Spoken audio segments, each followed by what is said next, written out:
I actually want to stay on UAE for a moment. The Abraham Accords were a success, a victory for stability in the region, but they didn't exist in a vacuum. There were commitments that were made in coordination with those accords that should cause us concern. One of those commitments was the sale of F-35s and Reaper drones to UAE.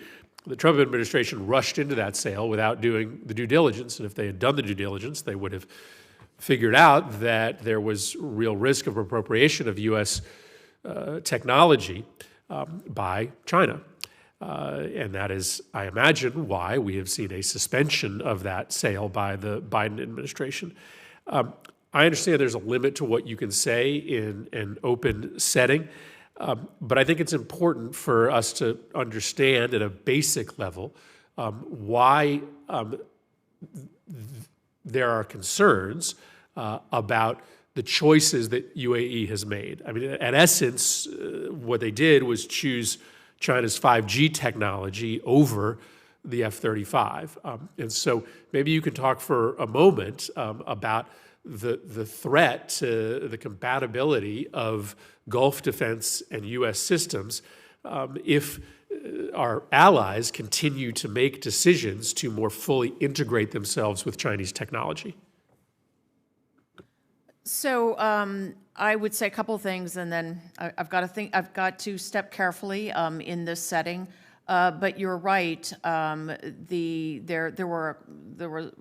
was a complex of issues attendant to that prospective sale that were sitting on the desk, as it were, when the administration came into office, and it was one of the first issues on which the administration had to grapple. And frankly,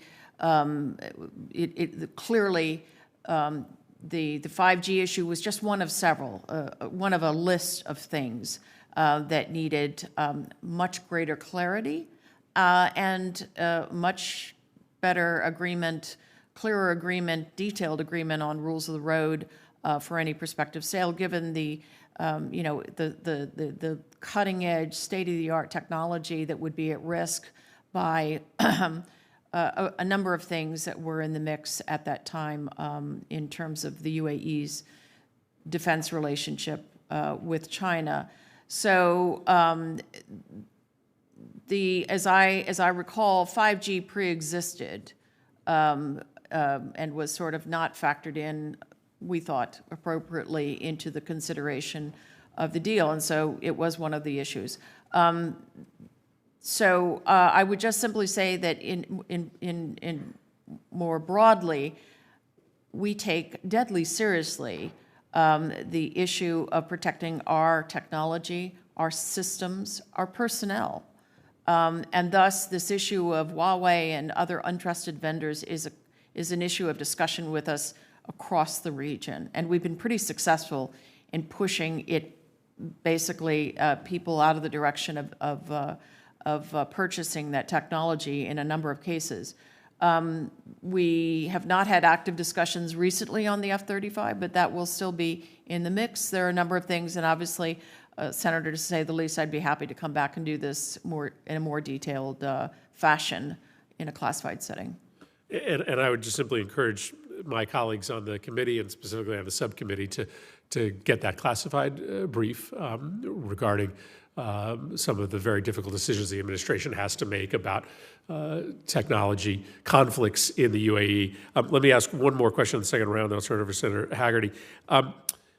And I want to talk about drone technology because part of this sale to UAE is the MQ-9s, but I maybe want to back up and talk more broadly about drone technology. This is a nightmare technology in the wrong hands. And it's a competitive landscape in which the United States has technology, but the Chinese have technology. Often the argument gets made to us, well, we need to sell this technology to countries because if we don't, the Chinese will, and there's no strings that come attached with the transfer of Chinese drone technology. At least if the United States provides the technology, we will have some input into how it's used. That's a pretty unsatisfying and unsavory answer because often this is just about a owner of the technology being not responsible, but less irresponsible if the United States is involved.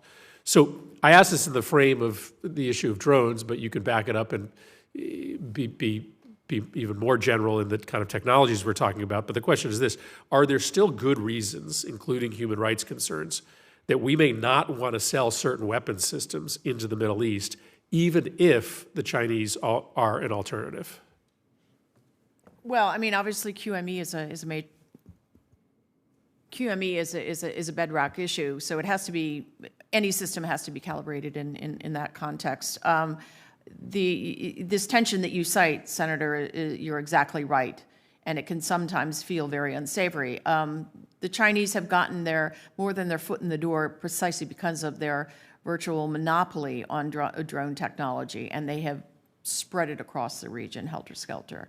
And it is condition-free. Should we be selling it to should we be selling drone technology to partners? Yeah, under careful, scripted, clear rules of the road. But it is a huge problem. So yes, there are certain technologies we should not provide, and it's a case-by-case situation. Yeah, and I'll just argue that we should be careful to lower our standards when it comes to the end use of this technology, simply because the Chinese have no standards.